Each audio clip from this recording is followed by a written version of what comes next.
All right, it's time for a dry version of A Bite with Butch. I'm sure you're happy to be out of that weather up in Middle Tennessee. Yeah, that was probably the worst weather I think I've ever coached in. I've coached in games with the Cowboys where it's been below zero and freezing weather and stuff, and a little bit of rain and stuff, but nothing where the wind was just unbelievable, and the amount of rainfall was tough the third quarter. You guys were certainly underwater, and obviously the weather kind of dictated the game there. Obviously, Middle Tennessee State just going to the ground over and over again. How do you make those corrections after giving up 470 yards? Well, obviously, I mean, 3 plays was like 200 yards. We misfit one, they go 94 yards or whatever, and again, it's the same old story every single week. And sometimes when you're rotating a lot of players, we're trying to play a lot of guys, keep guys fresh.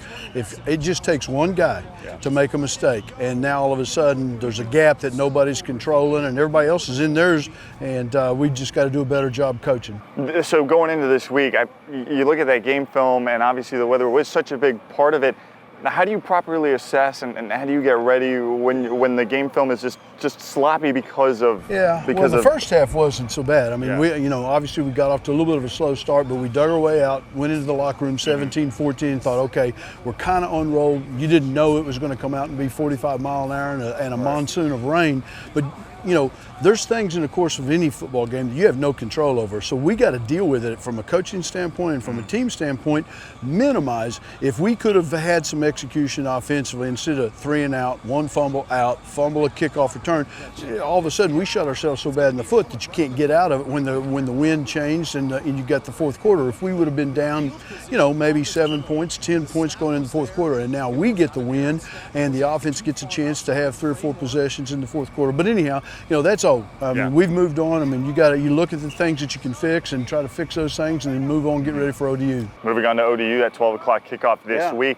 I want to ask you a little bit about James Morgan. I know your running game has been great up until last week, obviously. Sure. And James hasn't had to throw the ball a lot. But would you like to see a little bit more explosiveness in the passing game, kind of get that going? Well, obviously one of the things, and we'll go back to last week. I mean, James threw for well over 200 and whatever it was, but he also had 8 drops. I mean, 8 drops.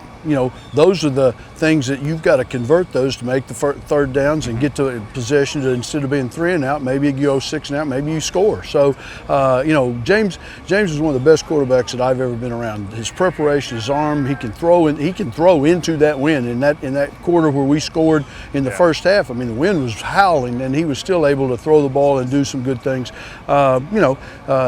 The defense dictates in some situations. Are they 6 in the box, 7 in the box, 8 in the box? What are they doing? How are they trying to cover your wide receivers? And because obviously we got the ability to change plays at the line of scrimmage and get out of runs to passes to run. So James is smart enough to do that. Yeah, ODU, by the way, coming into this game, I believe they're 1-6, 1-7 right now, averaging about only 14 points per game. So when you look at them from a defensive standpoint, what concerns you? Well, their defense, one of the things is you take a look. I mean, it's one of those things, you look at the record and you go, these guys, well, they were ahead of, I think, 16th ranked Virginia early in the season. They were ahead 17-7. They were ahead of Virginia Tech early in the game. And they've done some things similar to us that have self-destructed themselves. I mean, they're dangerous. I mean, their run defense is very, very good. Their offense, they've got the ability to run the ball. They've got some big play wide receivers.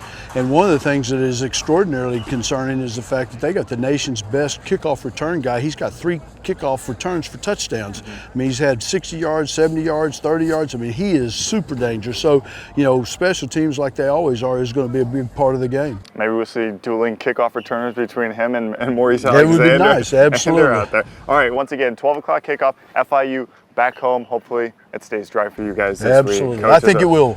Yeah, hopefully. Thanks. As always, appreciate it. Appreciate it. Thank you. Yep.